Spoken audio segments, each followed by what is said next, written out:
Hello, you join us for a special BBC News Flash. It's being reported in America that the pop star Michael Jackson has died. The singer was rushed to hospital in Los Angeles earlier this evening. He was taken to UCLA Medical Center in the city. The LA Times and entertainment websites are reporting that he died following a cardiac arrest.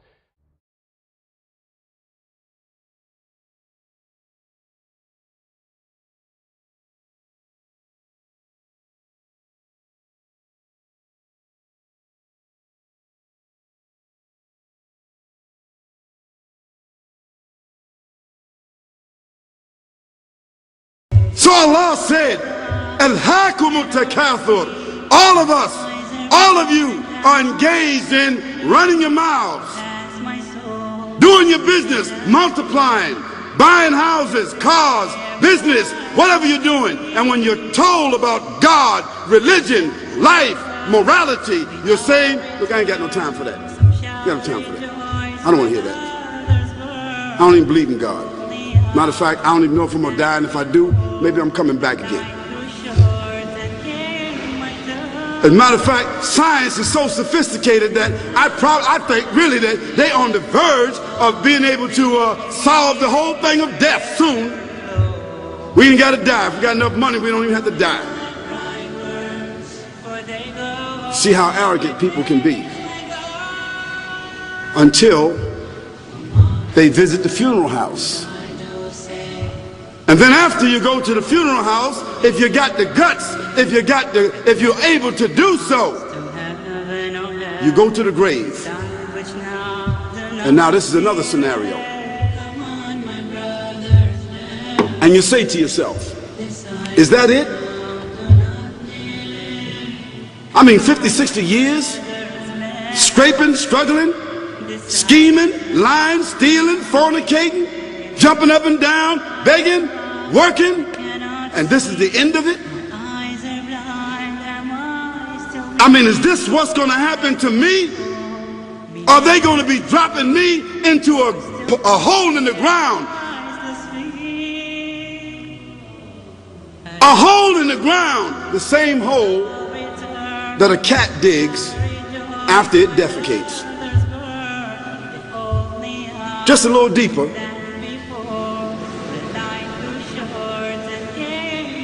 But for the same reason. The cat digs a hole because the cat has dignity. Something that human beings don't seem to have. Instinctively, the cat digs a little hole, covers it up. Humans have got to be taught to do that. But it's for the same reason. So you and I, we're going into a hole a little deeper than the one the cat dug.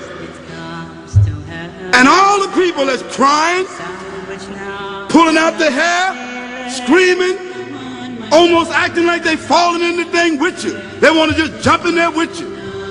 Not really though, you know, it's all an act. Because ain't nobody really going to jump in there and stay in there. They don't love you that much.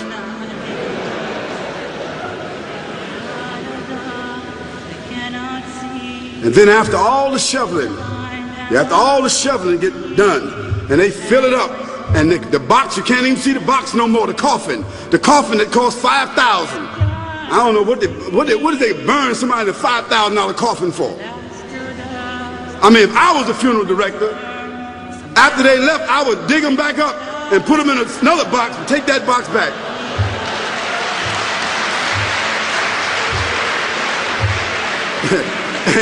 And honestly, I'm telling you, that's what they do. Yeah. So after all the money and all the drama, and they dig that hole and put you in there and cover you up, and everybody goes back to the place, go back to mama's house or daddy's house or whoever's house, and you know, we cook some chicken or whatever it is, and we do a little dancing and drink some scotch and forget all about that person. And then we want the lawyer to come now and talk about, you know, divvying up the spoils. So if that woman who died had a husband, somebody else gonna marry him, you know that. And that man who died, you know that woman in about 6 months or a year of grieving or whatever it is, she gonna come to understand that she needs somebody else to be with. So she gonna marry somebody. So that means if his suits are still in the closet and he can fit them, who gonna wear them? So it really means that after all this time, and the people walk away from that grave, it's over. What about that person in the grave? What's happening? Because you know and I know that death is almost like sleeping. Death is like sleeping. Your body is gone. Your body is dead. Your spirit is gone, but your consciousness is there. Yes, brothers and sisters, you and I are going to know when the people put us in that box and put us in the grave. We are going to know. Your spirit is gone. You can't shout. You can't call out. You can't say, don't leave me here. But you're going to be hearing and you're going to be seeing, because that's a different kind of consciousness. But you can't move. And in that grave, this is when the real trauma is going to begin. Because there's a reason for humans to go inside the grave. If the Creator wanted to, he could have caused us to live and then disappear into the atmosphere. But he didn't. He caused us to go into another womb called the tomb.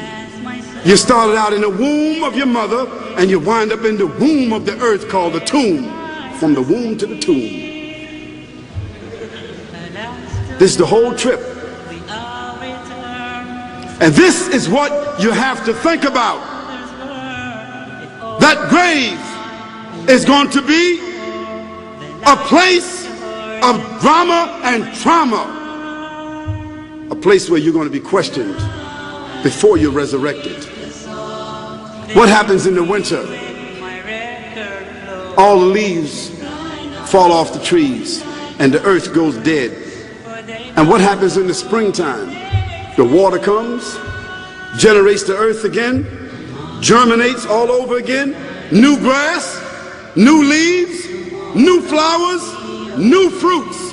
So Allah says, and a sign for them is the dead earth. After that, we give it life. And then you eat the fruits from that. So Allah says, the one who gave you life in the beginning, is he not able to give you life all over again in order to judge you? Yes, certainly. You may want to deny it because you don't want to be judged, but you will be judged. From those around I hear a cry, a muffled sob, a hopeless sigh. I hear their footsteps leaving slow, and then I know my soul must fly. A chilly wind begins to blow within my soul from head to toe, and then last breath escapes my lips.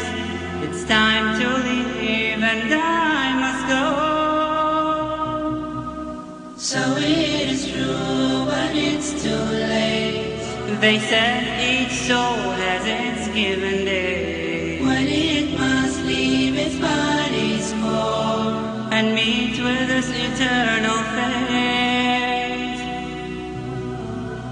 Oh, mark the words that I do say. Who knows tomorrow could be your day. At last it comes to heaven or hell. Decide which now, do not delay. Come on, my brothers, let us pray. Decide